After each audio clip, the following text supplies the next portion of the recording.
Assalomu alaykum aziz kuzatuvchilarim, yaxshi dam oldinglarmi? Men ginekolog Zayniddinning yonlariga keldim. Mani kuni ko'rgan bo'lsanglar, mani o'quvchim bo'ladi lecheniya oldilar. Mana farzandli bo'lar ekanlar, xudo xolisa. Xursandliklardan menga tort zakaz qildilar. Men bularga jo'natdim. Menga 2 yil oldin ham Malohat opamlar, bitta opamlar juda tavsiya qilganlarida men to'g'risi ahamiyat bermagan ekanman. Bularga keldim, ko'rikdan o'tdim oldinga. Bularning ayollari ham rosa qo'llari gul, o'zlarida ikkilovligi qarashdi, lecheniya qilishdi, tavsiyalar berishdi. Alhamdulillah, men foyda ko'rganim uchun hozir mana ko'riklarga yana keldim. Sizlarga tavsiya qilaman, to'g'risi.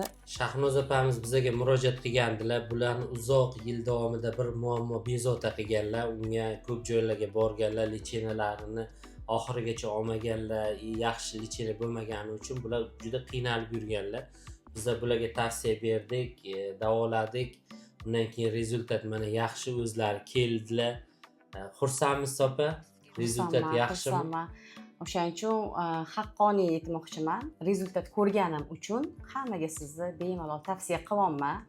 O'quvchimdan keyin men qiziqib qoldim, to'g'risi. Xato qilmadingizmi bizdan? Yo'q, qo'llaringiz dard ko'rmasin. Sog' bo'ling, xudo xolasa oxirigacha shunday siz xursand yuring, sog' bo'ling, hech qachon kasal bo'lmang. Rahmat. Nimadir muammo bo'lsa agar bemalol bizga murojaat qiling. Buni qo'limdan kelgan hammasini 24/7 javob berishga tayyormiz. Rahmat katta. Sog' bo'ling, hech qachon kasal bo'lmang. Odamgarchiligingizga ham ko'z tegmasin, to'g'risi.